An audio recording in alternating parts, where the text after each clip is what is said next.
Voilà, gloire au Seigneur, que le Seigneur vous bénisse encore, que le Seigneur soit encore avec vous. Par sa grâce, nous avons la capacité de nous ressourcer. Par la main puissante du Seigneur, nous avons la capacité de nous ressourcer, de rester connectés auprès de lui dans un esprit de repentance. La repentance est un sujet très capital. La repentance est indispensable au salut. Nous ne pourrons jamais cesser de ramener le peuple du Seigneur à un point tellement nécessaire, à un point capital qui se résume sur la repentance. La repentance n'est rien d'autre que la reconnaissance de tout ce que nous faisons qui est mal. Et ce temps de la fin, le Seigneur Jésus-Christ ne fait qu'interpeller son Église à la repentance. Nous avons souvent certaines personnes qui aiment dire que je suis déjà chrétienne, je n'ai plus besoin de me repentir parce que je me suis déjà repenti. C'est ce que souvent certaines personnes disent. Alors que personne n'est le maître de soi-même, personne n'est le maître de sa vie. C'est Jésus-Christ qui a la clé de la vie ou de la mort. C'est lui qui soutient nos vies. Donc, la repentance est la clé de notre salut. La repentance est la clé de notre victoire. Parce que la seule chose que nous pouvons atteindre, chers amis, c'est le ciel. Notre, je vais dire, notre vision, la vision des vrais enfants de Dieu, c'est le ciel. Parce que nous devons conquérir le ciel. C'est notre vision. Donc nous devons nous battre nuit et jour afin de rester auprès de Christ. Père, je te dis merci encore pour ce temps, ce petit temps que tu nous accordes afin de passer dans ce passage biblique pour exhorter un frère et une sœur, certainement qui aura l'occasion de suivre cet enseignement, cette exhortation. Je t'en supplie, Père, je te loue, je te rends grâce, que tu touches nos cœurs. Parce que depuis les générations, tu as toujours appelé ton peuple à une prise de conscience. Depuis des années, tu as toujours appelé ton Église à se ressaisir afin de recevoir la plénitude de l'Esprit. Seigneur, tu es tellement bon, tu nous aimes tellement que tu n'aimerais pas nous perdre. C'est pour cela, nuit et jour, tu te révèles à nous, pour nous révéler les principes du ciel, pour nous révéler la parole de Dieu, pour nous révéler les bases du vrai christianisme, Père.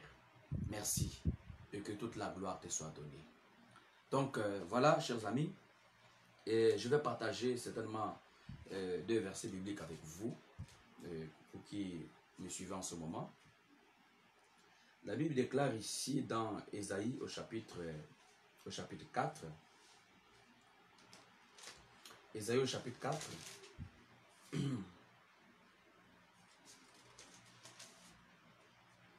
voilà, Ésaïe au chapitre 4, à partir du verset 20, le Seigneur est en train de nous ramener ici.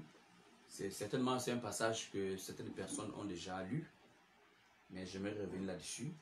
Malheur à ceux qui appellent le mal bien, et le bien le mal, qui changent des ténèbres à la lumière, et la lumière en ténèbres, qui changent l'amertume en douceur, et la douceur en amertume.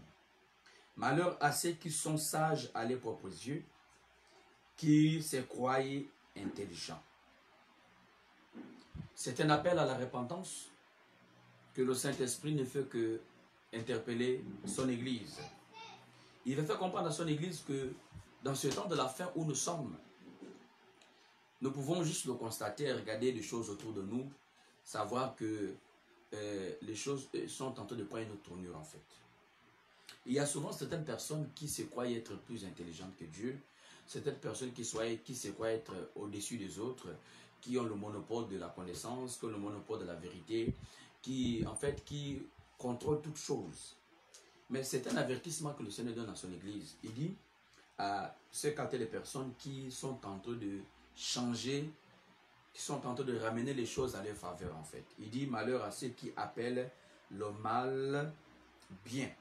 Nous sommes tous conscients que lorsque quelqu'un est au monde et à un certain âge, cette personne doit avoir ce qu'on appelle ces privilèges, cette connaissance de faire la différence entre le bien et le mal. C'est une conscience qui vit à l'intérieur de chaque individu en fait. Vous voyez? Donc personne ne peut dire que n'a pas cette conscience. Tu sais, quand tu as mal agi, au fond de toi, il y a certainement ta conscience doit te ramener sur certaines questions, sur certaines choses, sur certains actes que tu as eu à poser. Donc, des choses que tu as eu à faire en fait. Donc, lorsque quelqu'un arrive maintenant à changer l'ordre des choses dans le cadre de remettre sa vie en cause, dans le cadre de vouloir corriger Dieu dans ce que la personne fait, là, on n'appelle plus ça une personne qui est sage, mais on appelle une personne qui se croit être du salut, une personne qui a un esprit d'orgueil. Voilà. Donc il dit malheur à ceux qui appellent le mal bien. C'est que c'est que le bien ne peut jamais être le mal, ni le mal ne peut jamais être le bien. Parce que Dieu a différencié les choses. Nous avons le bien et nous avons le mal. Et tout ce que nous savons que le mal n'est rien d'autre que le fruit du péché. Donc le péché n'est rien d'autre que le fruit du mal. Et nous savons que le bien vient de Dieu. Le bien n'est rien d'autre que le fruit de la vérité, la sainteté, la sanctification. Mais pourquoi jusqu'alors aujourd'hui nous avons certaines personnes qui sont en train de changer des choses? Certaines personnes sont en train d'appeler, en fait, à la place du mal, on veut mettre le bien. Ça ne peut pas marcher. Ça ne pourra jamais marcher. Ça ne pourra jamais marcher. Où nous sommes dans le mal pour croire afin que le Seigneur se révèle à nous et nous donne la capacité de faire la différence entre ce qui est bien pour lui et ce qui est mauvais. Donc, malheur à ceux qui appellent mal bien, ça veut dire que ce sont ces personnes-là, certaines personnes qui sont en train de changer des choses en fait. Parce que quand la personne est en train de changer des choses, en voulant mettre ce que la personne veut ou ce que la personne pense, c'est là où ça devient un problème. Il dit malheur à ceux qui appellent le mal bien et le bien mal, qui changent les ténèbres à la lumière. Nous sommes tous conscients que les ténèbres ne rien d'autre que le fruit, les ténèbres ne rien d'autre que le fruit du péché, l'obscurité qui est le péché, et la lumière n'est rien d'autre que le caractère de Christ, qui n'est rien d'autre que la vérité. Donc, la Bible déclare que la lumière et les ténèbres ne peuvent pas cohabiter ensemble. Où nous sommes dans la lumière, nous sommes des enfants de la lumière, ou nous marchons dans les ténèbres. Ok? Donc, à un moment donné, lorsque on acquis certaines connaissances, on doit comprendre, savoir faire la différence, que nous devons faire disparaître les œuvres de ténèbres qui sont en nous. Les œuvres de ténèbres rien d'autre que le résultat du péché. Parce que le véritable problème de l'être humain, de l'homme en général, son problème, l'homme n'a pas un autre problème. Je vous assure, le véritable problème de l'homme, c'est le péché. Le véritable problème de l'homme, c'est le péché. Le péché qui n'est rien d'autre que le fruit du mal. Ok? Donc, lorsque ce fruit-là est en toi, lorsque le fruit du mal qui est en toi, ça veut dire que tout ce que tu fais forcément sera mauvais. C'est pour cela que la Bible dit ici qu'on n'a pas le droit en fait de remplacer un certain nombre de choses, si ce n'est que le Seigneur lui-même qui peut le faire. Donc, ça veut dire qu'on ne peut pas, à un moment donné, on ne peut pas se dire que nous sommes en train de marcher dans la lumière et ensuite, à un moment donné, on revient dans les ténèbres. Ce n'est pas possible. Ce n'est pas possible. Il y a encore malheur, malheur au verset 21, à ceux qui sont sages à leurs yeux et qui se croient intelligents. À ceux qui sont sages à leurs yeux, qui se croient intelligents. Ce sont ces personnes-là qui changent un certain nombre de choses en fait. Ce sont ces personnes-là qui ne comprennent pas la gravité lorsque ces derniers n'ont pas compris, ne saisissent pas la révélation de Christ. La révélation de Christ. Parce que lorsque nous avons la révélation de la parole de Dieu à nous, automatiquement, cette parole à nous doit nous amener à poser des actes concrets en fait. Ça nous amène à un changement. Ça veut dire qu'en réalité, le vrai sage ou la personne qui a reçu le don de la sagesse, qui n'est rien d'autre que la connaissance, à un moment donné doit apprendre aussi à écouter. Parce que la Bible dit que la foi vient de ce qu'on entend et ce qu'on entend avec la parole de Dieu. Je ne sais pas si vous comprenez là où je suis en train de venir. Ça veut dire que ces fruits déjà, ces fruits du mal, qui étaient déjà, avant que l'homme ne soit expulsé du jardin, donc quand je parle d'homme, je parle d'Adam, ces fruits-là étaient déjà nourris, ce fruit-là se nourrissait par certains anges au ciel. C'est pour cela ici, dans Ésaïe au chapitre 14, à partir du verset 12, la Bible dit, « Te voilà tombé du ciel, astre brillant, fils de l'aurore, tu es abattu à terre, toi, le vainqueur des nations. » Donc ici, le Saint-Esprit, le Seigneur est en train de révéler la vraie identité de Satan, puisque à l'époque, il n'était pas Satan, il était Lucifer. Donc c'était un ange qui était là, qui était certainement qui occupait un poste très élevé. C'était un ange qui avait une beauté en lui. Mais à un moment donné, il a commencé à conspirer contre Dieu. Il a commencé à nourrir ces fruits que je suis en train de parler, ces fruits d'orgueil. Parce que quand nous revenons ici, quand le Seigneur dit malheur à ceux qui, verset 21, dans Ésaïe 4, 21, malheur à ceux qui sont sages à leurs yeux et qui se croient intelligents. Donc c'est notre type d'esprit d'orgueil en fait. Donc nous allons comprendre d'où vient la source en fait de l'orgueil en fait. D'où vient l'orgueil? L'orgueil vient de Satan parce que c'est lui qui a commencé à voir ces fruits-là. C'est lui qui a commencé à nourrir ces fruits d'orgueil en lui. Vous voyez? C'est pour cela que la Bible relate ici que pendant qu'il est en train de nourrir cet esprit d'orgueil en lui, et le Seigneur voyait déjà ce qui s'est passé à lui. Qu'est-ce qu'il voulait faire en réalité? Qu'est-ce que Lucifer voulait faire? Il voulait prendre la place de Dieu. Il voulait être au-dessus de tout. Il voulait construire un trône. Il voulait dépasser tout le monde. En même temps aussi dépasser même son Créateur.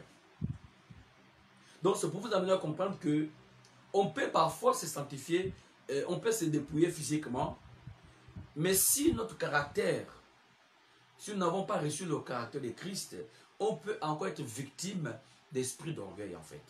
Et c'est cet esprit-là qui est en train de détruire certaines personnes. C'est cet esprit d'orgueil qui est en train de gaspiller la renommée de certaines personnes. La Bible dit que nous devons avoir, l'humilité précède la gloire.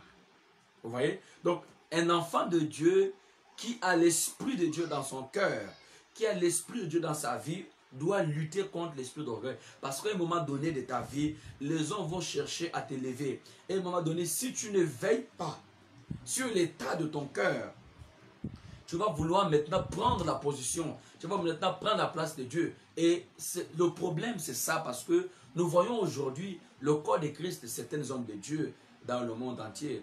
Pour ceux qui ont l'habitude de suivre certains réseaux sociaux, on parle de YouTube, et Facebook ou autres. Vous allez voir certains hommes de Dieu. Certainement, au début, ces personnes ont bien commencé. Cette personne, certainement, était humble. Cette personne était là, elle ne disait rien, elle observait les choses. Mais lorsque le Saint-Esprit a commencé à se révéler, lorsque les saints dons ont commencé à se manifester dans sa vie, lorsque le Saint-Esprit a commencé à l'utiliser, et à un moment donné, la personne n'a pas su comprendre, n'a pas su veiller sur sa place, n'a pas pu comprendre que malgré les dons, malgré tout ce que le Seigneur fait pour toi, mais quand même tu restes toujours humain. Tu peux atteindre certaines dimensions de la connaissance de la parole de Dieu, mais avant tout, tu ne dois jamais oublier que tu es humain. Ça veut dire qu'à n'importe quel moment, l'esprit d'orgueil peut t'habiter. Et cet esprit-là travaille maintenant. Ces démons-là est là et est assis dans le cœur de certaines personnes. Je parle des enfants de Dieu. Je parle de ceux qui se disent chrétiennes. Je parle de ceux qui se disent, ceux qui veulent aller au ciel. Parce que tu peux te dépouiller physiquement. C'est bien beau, c'est une très bonne chose de commencer le processus de dépouillement sur le plan physique. Mais il y a le dépouillement aussi de l'âme et de l'esprit. C'est pour cela que le Seigneur nous disait la fois dernière que nous, en fait, nous ne devons pas dire que je me suis déjà dépouillé. Le Seigneur dit non, on doit rectifier ça. On doit dire que je suis en train de me dépouiller. Parce que certainement il y a des choses que tu vas laisser au fur et à mesure. Tu ne peux pas tout laisser parce que c'est important par rapport à ta relation avec le Seigneur. Le Saint-Esprit va commencer à te révéler certain nombre de choses. Au fur et à mesure, tu vas commencer à comprendre. Le Saint-Esprit va commencer à faire un travail sur toi. Donc, si tu ne prêtes pas attention, tu peux être atteint de cet esprit-là. C'est parce que l'orgueil, excuse-moi l'expression, c'est une maladie. C'est une maladie du cœur, l'esprit d'orgueil. Donc, l'esprit d'orgueil n'a pas commencé avec Adam, a commencé avec Lucifer. C'est ce que nous sommes en train de voir ici. Donc, il se disant en lui qu'il occupe un poste très élevé, qu'il va être au-dessus des autres anges, qu'il a une beauté extraordinaire, il est plus que tous les anges, car c'est lui qui coordonnait l'adoration. Donc, il s'est laissé dominer par l'orgueil en fait. Ça veut dire que c'est par lui que l'orgueil a commencé. Voilà pourquoi la Bible dit au verset 12, je suis dans Ésaïe 14, verset 12, « Te voilà tombé du ciel, astre brillant, fils de l'horreur, tu es abattu à terre. » La Bible dit que Dieu l'a précipité avec tous les autres anges qui ont comploté contre Dieu. Et le but c'était quoi? C'était de prendre la place de Dieu. Ok? Au verset 13, tu disais à ton cœur, je monterai au ciel, je lèverai mon trône au-dessus des étoiles de Dieu, je m'assiérai sur la montagne de l'assemblée à l'extrémité du septentrion. Regardez cet esprit-là. C'est ce que nous voyons dans le corps de Christ. C'est ce que nous voyons dans la vie de certaines personnes. Cet esprit d'orgueil de vouloir savoir avoir une position. De vouloir avoir une position. Il faut que les hommes doivent te faire des éloges. Les hommes doivent t'apprécier. Si vous cherchez des gens qui doivent vous apprécier, frères et sœurs, ça sera compliqué, vous servez le Seigneur. Ne positionnez pas votre vie sur ce que les gens pensent de vous, sur ce que les gens disent de vous. L'homme reste l'homme. Tu peux rendre service, tu peux faire du bien, on va toujours parler mal de toi. Donc, il ne faut pas t'appuyer sur ça. Il ne faut pas t'appuyer sur ça. Ce qui est important sur quoi? C'est fixer ton regard vers Christ. Donc, à cause de cet esprit d'orgueil aujourd'hui, même la femme a perdu sa place. La femme a perdu sa position au niveau ecclésiastique. La femme a perdu sa position dans le corps de Christ à cause de quoi? D'esprit d'orgueil, parce que l'esprit d'orgueil, là, lorsqu'il rentre, il amène la femme à être insoumise. Nous avons certaines femmes, certaines sœurs qui ont un esprit d'homme, un esprit d'autorité. Elle a du mal à se soumettre. Elle a du mal à obéir. Elle a du mal à se soumettre. Donc quand tu vois, cet esprit d'homme-là est en elle. Et lorsqu'on voit bien, quand on parle de cet esprit d'homme, on parle de l'orgueil. Parce que c'est un sentiment qui t'habite. Lorsque ce sentiment-là t'habite, tu vas faire des choses parce que ce n'est pas facile de reconnaître, qu'un orgueilleux se reconnaît qu'elle a l'orgueil. Ce n'est pas facile. Donc si vous voyez que si le Seigneur n'a pas pu aider Lucifer, imaginez-vous quelqu'un qui est rempli d'orgueil. Quelqu'un qui a cet esprit-là. Donc, Lucifer se voyait déjà être au-dessus de toutes choses en voulant dépasser son Créateur. Nous avons aujourd'hui certaines personnes aujourd'hui qui veulent prendre la place de Dieu, qui ont déjà même pris la place de Dieu dans leur vie. Que le Seigneur Jésus-Christ est maintenant derrière, maintenant c'est une personne, c'est la personne qui est déjà devant. Ça c'est terrible.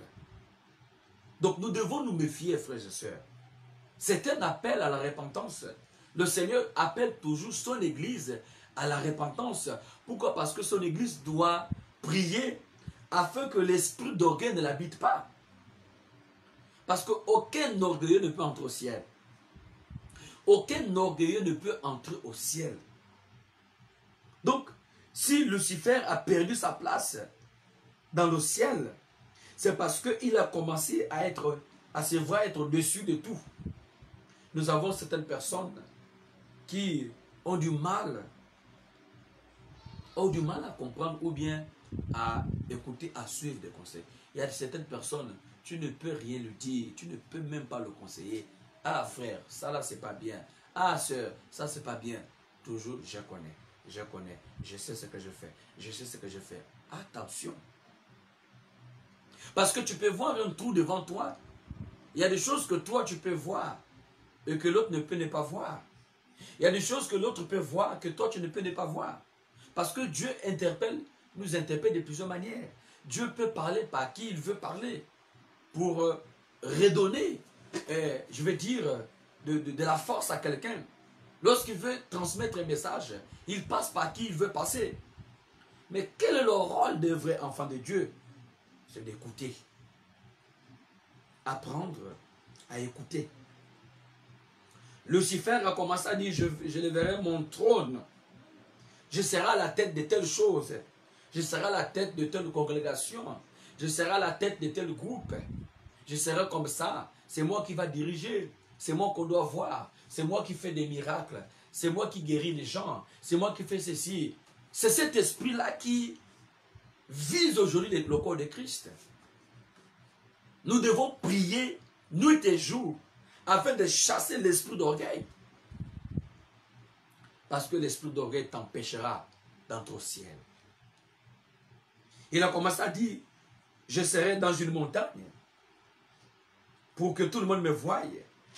Je serai dans une position pour que personne, tout le monde doit me faire des éloges. Au verset 14, je monterai sur le sommet des nuées. Je serai semblable au Très-Haut. Est-ce que ce que la Bible est en train de révéler ici, ce n'est pas ce que nous voyons au milieu de nous? Ce n'est pas ce que nous voyons dans le corps de Christ? Ce n'est pas ce que nous sommes en train de vivre? Est-ce que ce n'est pas ce que nous sommes en train de vivre? Est-ce que ce n'est pas ce que nous voyons aujourd'hui?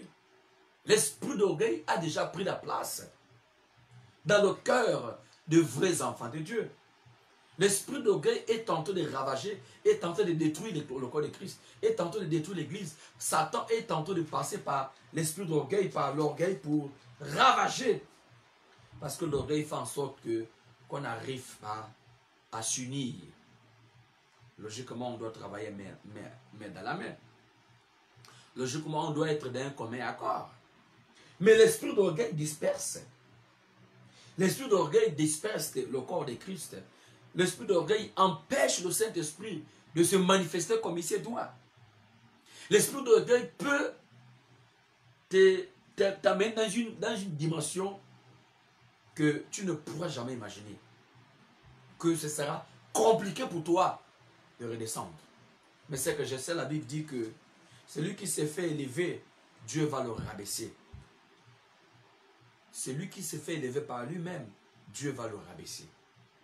Donc, ce que nous sommes en train de suivre dans certaines choses, dans certains réseaux, sur YouTube, les morts de certains hommes de Dieu, ça ne doit pas nous étonner parce que pour ceux qui ont des relations personnelles avec Dieu, Dieu ne fait que parler, il ne fait qu'amener son Église à la repentance. Comment se fait-il que nous trouvons de la sorcellerie dans le corps de Christ? Comment un frère peut avoir le courage de féticher son frère? Comment quelqu'un qui s'est déjà dit que j'ai déjà donné ma vie à Christ, mais lorsqu'elle a un problème, elle va toujours se référer à un talisman, elle va toujours se référer à un gris-gris, elle va toujours se référer à quelque chose, des choses qu'on a apprises, de ce que la personne faisait auparavant. Comment cela est possible? Comment cela est possible que tu peux avoir le désir de détruire ton frère? Comment cela est possible que tu peux avoir la rage de détruire ta soeur? Ça veut dire qu'en réalité, tu n'as pas l'amour de Christ en toi. L'esprit d'orgueil apporte la concurrence. L'esprit d'orgueil apporte l'injustice. Continuons au verset 14, comme je disais, Ésaïe 14, verset 14. Je montrerai sur le sommet des nuées. Je serai semblable au Très-Haut. Au verset 15, mais tu as été précipité le séjour des morts dans les profondeurs de la fosse. Vous voyez? Ça veut dire qu'à un moment donné, il y a quelque chose qui avait été préparé pour Satan, Lucifer, aujourd'hui qui est devenu Satan. il sera jeté dans l'abîme, dans le lac de feu. Le fait de conspirer contre Dieu, le fait de conspirer contre les enfants de Dieu, le fait de vouloir prendre possession, le fait de vouloir trop gagner, le fait de vouloir trop avoir des choses, parce que nous avons ces catégories de personnes-là. Le fait de vouloir trop gagner, trop avoir des choses, on finit par trébucher.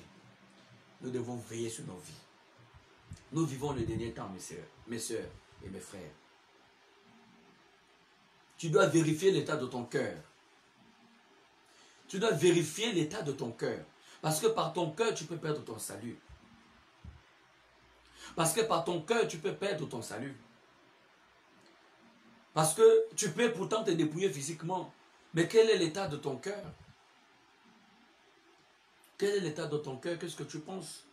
Même si les hommes ne savent pas ce que toi tu penses, mais Dieu connaît ce que tu penses. Dieu seul sait ce que tu fais. Quel est l'état de ton cœur devant Dieu? Lorsque tu fléchis le genou pour dire que je suis en train de prier. Quel est l'état de ton cœur devant le Seigneur? Quel est l'état de ton cœur? Quel est l'état de ton esprit? Quel est l'état de ton caractère? Est-ce que tu pries pour que le Seigneur puisse façonner ton caractère? Il y a des gens qui sont trop impulsifs en fait. Il y a des gens qui sont trop impulsifs, qui posent toujours action-réaction. À un moment donné, l'enfant de Dieu, lorsqu'une situation arrive, ce n'est pas le fait de réagir comme on dit souvent, que la violence ne résout rien. La violence n'apporte rien dans la vie. La violence n'a jamais construit une maison. La violence n'a jamais rien construit. Au contraire, elle apporte la destruction. Donc, ces démons-là, donc, Satan, Lucifer et ces démons qui ont commencé déjà à formuler contre Dieu au verset 16, ceux qui te voient fixent sur toi leur regard, ils te considèrent attentivement. Est-ce là cet homme qui faisait trembler la terre, qui ébranlait, autant pour moi, le royaume, qui réduisait le monde, qui séduisait autant pour moi le monde en désert, qui ravageait les vies, ne relâche point ses prisonniers, tous les rois des nations, oui, tous reposaient avec horreur, chacun dans son tombeau. Mais toi, tu as été jeté loin de ton sépulcre, comme un rameau d'Éden, comme une dépouille des gens, tués à coups d'épée et précipités sur les pierres d'une fosse comme un cadavre foulé aux pieds. Donc, l'orgueil va toujours apporter de la ruine. L'orgueil apporte toujours la destruction. Donc, ce que nous sommes en train de dire ici n'est rien d'autre que ce qui va se passer avec Lucifer, donc avec Satan, qui sera jeté dans les profondeurs de l'abîme et à un moment donné qui attirait la popularité, qui faisait en sorte que certaines personnes puissent se sentir heureuses parce que le fait, c'est pas parce que tu as la foule derrière toi qui fait de toi ce que tu es. La Bible déclare que certes il a un homme de gagner le monde entier, mais s'il perd son âme. Que certes il a un homme de gagner le monde entier, mais s'il perd son âme. Est-ce que vous comprenez? Ça veut dire que tu peux prêcher la bonne parole, mais au finish, perdre ton salut. Voilà pourquoi la repentance est toujours d'actualité. La repentance est un sujet important. C'est un sujet important auquel les enfants de Dieu doivent comprendre les vrais principes du royaume des cieux. Et à un moment donné, le Seigneur finit toujours par faire tomber un orgueilleux. Non seulement quand il finit de faire tomber un orgueilleux, il finira toujours par exposer cet orgueil en fait. Donc, c'est très important que vous compreniez ces choses. Au verset 22, il dit, Je me lèverai contre eux, dit l'Éternel des armées. J'anéantirai le nom et la trace de Babylone, ses descendants et sa postérité, dit l'Éternel. J'en ferai le gîte du hérison, un marquage, et je le balayerai avec le balai de la destruction, dit l'Éternel des armées. Chers amis, c'est ce que nous sommes en train de voir. Il y a un balai que le Seigneur est en train d'utiliser. En fait, il est en train de balayer. Il est en train de balayer tous ceux qui ont l'esprit d'orgueil. Le Seigneur est en train de balayer. Vous pouvez concevoir cela. Le Seigneur est en train de balayer. Il est en train de nettoyer. Il est en train de restaurer son église. Revenons à la parole de Dieu. Revenons à la repentance. Revenons à la sainteté. Revenons à la sanctification. Parce que c'est celle-là qui nous donnera la vie. L'orgueil n'arrange absolument rien. Nous avons certaines personnes, nous avons certaines femmes que nous ne pourrons jamais trouver des personnes qui doivent être à côté d'elles parce que à cause de l'insoumission. À cause de l'insoumission. Parce que lorsqu'une femme n'a pas l'esprit de soumission, lorsqu'une femme n'a pas été brisée, le caractère n'a pas été brisé, c'est là que vous allez voir plusieurs choses qui vont se produire, la concurrence. Je suis la plus belle, je suis la plus habillée, c'est moi qu'on regarde, c'est parce que j'ai une belle voix, je sais chanter plus que tout le monde, parce que Dieu m'utilise plus que tout le monde. Et ce sont ces choses-là qui nous guettent. Et Satan passe par là pour nous capturer. Dieu, lorsque le Saint-Esprit te donne un don, ce n'est pas pour que toi tu t'enorgueillis en fait. Lorsque le Saint-Esprit t'utilise, ce n'est pas pour que tu prennes la place de Dieu, non. C'est que tu sois toujours comme tu es toujours. Et que tu laisses le Saint-Esprit travailler. Toujours l'esprit de la chefferie est en train de détruire l'Église. Toujours l'esprit de la concurrence, l'esprit de la chefferie est en train de détruire l'Église. Le fait toujours d'aspirer au poste dans certaines assemblées, c'est là où ça détruit l'Église. C'est là où ça détruit le corps de Christ. Revenons à la parole. Revenons à la parole. Même si tu peux être quelqu'un qu'on ne regarde même pas, même si tu peux être quelqu'un qu'on ne voit même pas, tant mieux. Même si les hommes ne te voient pas.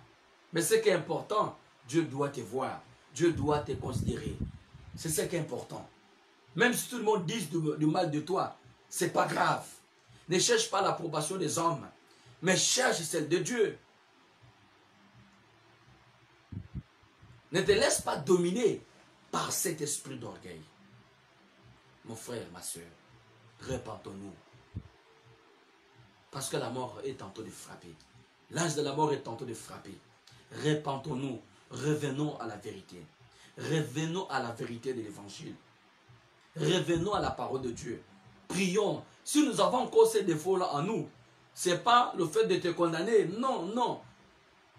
C'est le fait de venir auprès du Seigneur et demander au Saint-Esprit de te baptiser.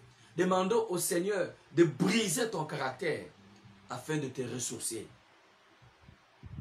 À cause de cet esprit d'orgueil, parfois tu as un mauvais langage avec les autres.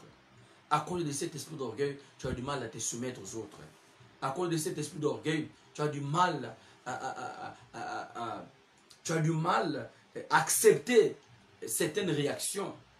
À cause de l'esprit d'orgueil, tu as du mal à accepter certaines réprimandes. C'est vraiment triste.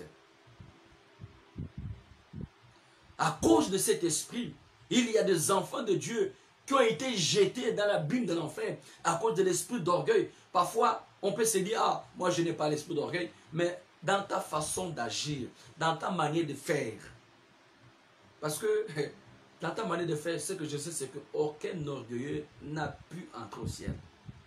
Tu vas fouiller dans la Bible, tu ne verras personne. Personne ne peut entrer au ciel lorsque cette personne a cet esprit d'orgueil. Parce que lorsque cette personne toujours dit non, je connais, non, je connais, non, je connais. Je ne veux pas dire que c'est mauvais de connaître certaines choses. Mais tu dois parfois te laisser enseigner par le Saint-Esprit. Parce que Aucune personne sur terre n'a le monopole de la vérité. Aucune personne sur terre n'a le monopole de la vérité. Forcément, il y a des choses que tu ne pourras pas maîtriser. Forcément, il y a des choses que tu ne pourras pas connaître. Mais tu dois être sensible à la voix de l'Esprit pour que le Saint-Esprit t'enseigne la vraie parole. Mais nous avons certaines personnes, tu ne peux non même plus lui faire une remarque. Tu ne peux pas dire, ah mon frère, tu as mal agi. Ah ma soeur, vraiment, tu as mal agi, tu as mal fait. Non, non, non, non, ça devient tout un problème. Ça, c'est quel genre d'esprit en tel point qu'on ne peut pas accepter les réprimandes. Hein? Jésus n'était pas comme ça. L'humilité précède la gloire. Parce que si on ne te fait pas des remarques, tu ne peux pas évoluer. Si on ne te fait pas des remarques, tu ne peux pas grandir. Si on ne te fait pas des reproches, tu ne peux aller nulle part. On dit souvent un proverbe qui dit que c'est celui qu'on aime, c'est à qui on fait des remarques. Pourquoi? Parce que tellement que les gens t'aiment. Voilà pourquoi lorsqu'on te fait des remarques, c'est pour que tu adoptes un autre comportement. C'est pour que tu réalises au fond de toi, ah, ce que je fais vraiment est mauvais. Seigneur, aide-moi. Mais le fait de tout connaître, tu tomberas dans une fosse. Tu dois te laisser enseigner par le Seigneur. Moi, je prends toujours de mon cas. Il y a des choses que je connais, il y a des choses que je ne connais pas. Moi, j'aime écouter. La Bible dit que approuver les esprits pour savoir si elles sont des dieux. Parce que à ta façon d'être, tu peux même rejeter une instruction qui vient du Seigneur. Et ça va t'amener à quoi? À la rébellion contre Dieu. Approuver les esprits pour savoir si ils sont des dieux. Ne rejetons pas la parole de Dieu. Ne rejetons pas de remarques. Ne rejetons pas de réprimandes. Parce qu'il faut qu'on le fasse pour t'amener à changer. On doit te faire les réprimandes. On doit te dire ce que tu fais qui est mauvais. Il ne faut pas te fâcher. Forcément, on doit te dire ça. Mais c'est que souvent, je dis souvent, il y a aussi de la manière. Voilà un autre point aussi. Certaines personnes qui aiment souvent faire des remarques aux autres, mais qui ne savent pas utiliser de bonnes manières en fait. Voilà, ça aussi, c'est notre façon d'esprit. Parce que tu veux pouvoir corriger l'autre, mais sans pourtant savoir utiliser de bonnes manières. Et la façon dont tu t'approches à l'autre, l'autre aussi peut être touché, peut être infecté. Donc si tu n'as pas d'argument, tu ne sais pas quoi faire, prie, demande au Saint-Esprit de te donner la sagesse afin d'aller faire les réprimandes dans ton frère. Il y a aussi de la manière en fait à laquelle tu dois te rapprocher de ton frère et de ta soeur et lui faire une remarque. Et acceptons souvent les remarques de ce qu'on nous dit. On dit souvent que la vérité blesse, mais elle soigne. Donc, je tenais à partager cette exhortation avec vous. C'est un appel à la repentance. Revenons à Christ. Cherchons le caractère de Christ. Cherchons le caractère de Christ. L'humilité précède la gloire.